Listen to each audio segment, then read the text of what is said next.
Hello class 10th। और आज हम पढ़ेंगे श्वसन एवं उसके प्रकार। सामान्यतः श्वसन को हम ये बोलते हैं कि वायुमंडल से ऑक्सीजन को ग्रहण करना और शरीर में बनी कार्बन डाइऑक्साइड को फेफड़े और उसके बाद नासाद्वार से बाहर छोड़ना। लेकिन श्वसन एक जटिल प्रक्रिया है और कोशिका में भोजन के ऑक्सीकरण से क्या होती है, कार्बन डाइऑक्साइड प्राप्त होती है। यानी जो ग्लूकोज होता है जो वो ऑक्सीकरण प्रक्रिया में कार्बन डाइऑक्साइड और पानी में टूटता है और साथ में हमें ऊर्जा प्राप्त होती है, जिसको हम बोलते हैं कोशिका श्वसन। ठीक है, इस प्रकार श्वसन की अंतिम प्रक्रिया है ऊर्जा प्राप्त होना। ठीक है, तो हमें यानी भोजन का ऑक्सीकरण होता है, उसमें ऑक्सीजन अति महत्वपूर्ण भूमिका निभाती है। इसको हम समझ सकते हैं श्वसन को। तो ये हो गया आपका, यहाँ पे हम समझ सकते हैं ये आपका C6H12O6 ये ग्लूकोज है आपका, और ये 6O2 ये ऑक्सीजन। इसको हम बोलते हैं ऑक्सीडेशन, ऑक्सीडेशन बोलते हैं इसको, यानी ऑक्सीकरण। क्या बनता है इसमें, 6CO2 carbon dioxide gas plus 6H2O plus क्या निकलती है, एनर्जी,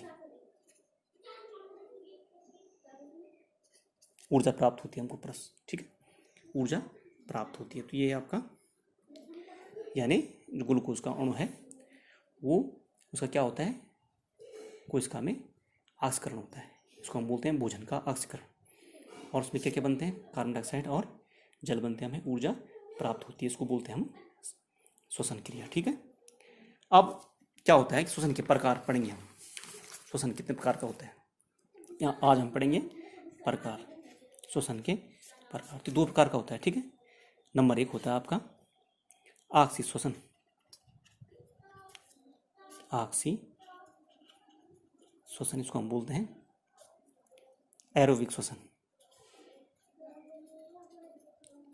एरोबिक रेस्पिरेशन। इसमें क्या होता है देखो, वही ग्लूकोज C6H12O6 ग्लूकोज हो गया आपका, और ये कहाँ होता है, ये क्रिया कहाँ होती है, साइटोप्लाज्म में, साइटोप्लाज्म यानी कोशिका द्रव्य में। ठीक है, और क्या बनता है, पहले पायरूवेट बनता है, 3 कार्बन मोलिक्यूल बोलते हैं इसको। इसका सूत्र है C3H4O3 पायरूवेट प्लस एनर्जी। ठीक है, एनर्जी प्राप्त होती है। और उसके बाद क्या होता है, प्रेजेंस ऑफ ऑक्सीजन, ऑक्सीजन की उपस्थिति में क्या बनता है, इसके बाद 6CO2 plus 6H2O plus 38 ATP अणु बनते हैं, किसमें, ऑक्सी श्वसन में। 38 ATP यानी एक ग्लूकोज अणु से कितने बनते हैं, 38 ATP बनते हैं। और ATP का मतलब है adenosine triphosphate.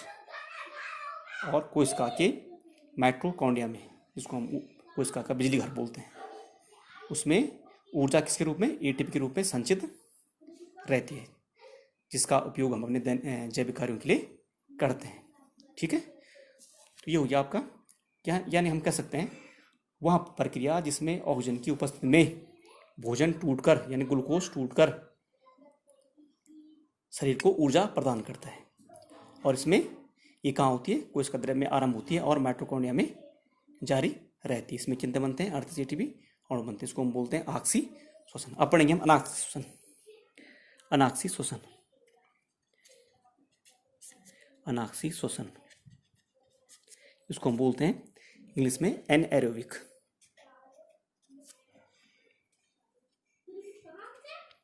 Anaerobic respiration, anaerobic respiration बोलते हैं इसमें। इसमें क्या होता है देखो, वहाँ प्रक्रिया, पहले इसका समीकरण लिखते हैं हम। देखो ग्लूकोज C6H12O6, और ये भी वही कहाँ होती है, साइटोप्लाज्म, साइटोप्लाज्म।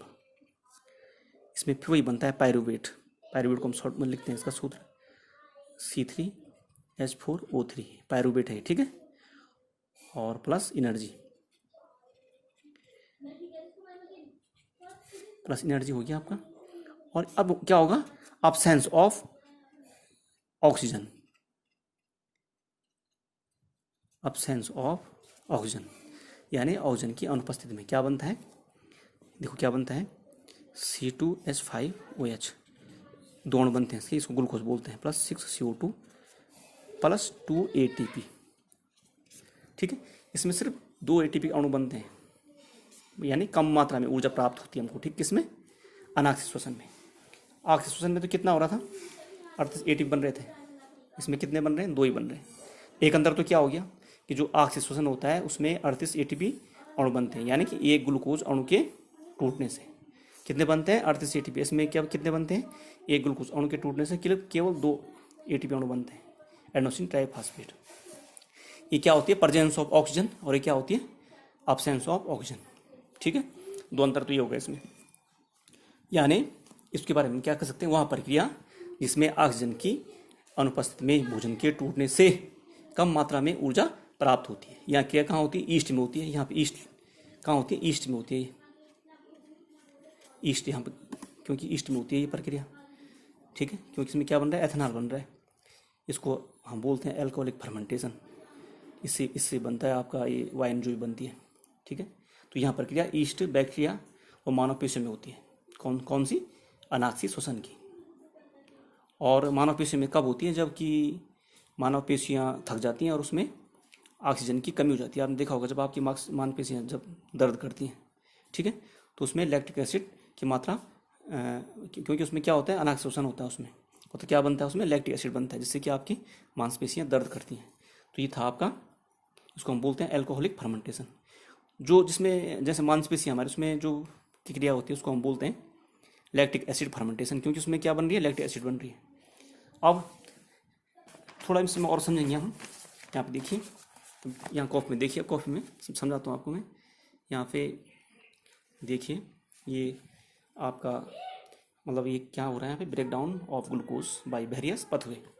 ग्लूकोज कैसे टूटता है विभिन्न उसमें, तो सिंपल अभी समझा चुका हूँ, इसमें आपको आप समझ सकते हैं आराम से। देखिए यहाँ पे आप समझ लें, ये है ग्लूकोज C6H12O6। ठीक है, क्या बन रहा है, पहले इस कहाँ हो रही क्रिया, साइटोप्लाज्म में। सबसे पहले पायरुवेट बन रहा है, पायरुवेट। पहले में अब्सेंस ऑफ ऑक्सीजन, कहाँ हो रहा है, इन ईस्ट में एथेनॉल बन रहा है वहीं। ठीक है, एल्कोहलिक फर्मेंटेशन, कार्बन डाइऑक्साइड बन रही, ऊर्जा बन रही है। दूसरे में लैक ऑफ ऑक्सीजन, कहाँ हो रहा है, इनर मसल्स में। ठीक है, मांसपेशियों में। यहाँ पे क्या बन रही है, लैक्टिक एसिड बन रही है और एनर्जी प्राप्त हो रही है। तीसरे में क्या कहाँ बन रहा है, presence of oxygen in mitochondria में। यहाँ पे क्या बन रहा है, कार्बन डाइऑक्साइड, पानी और एनर्जी। ठीक है, तो ये ऑक्सीजन श्वसन है और ये दोनों क्या है, अनाक्षिक श्वसन है। तो ये आपका break down of glucose by various pathway. ठीक है, और नीचे आपको ग्रे करा दे रखा है। Okay, thanks.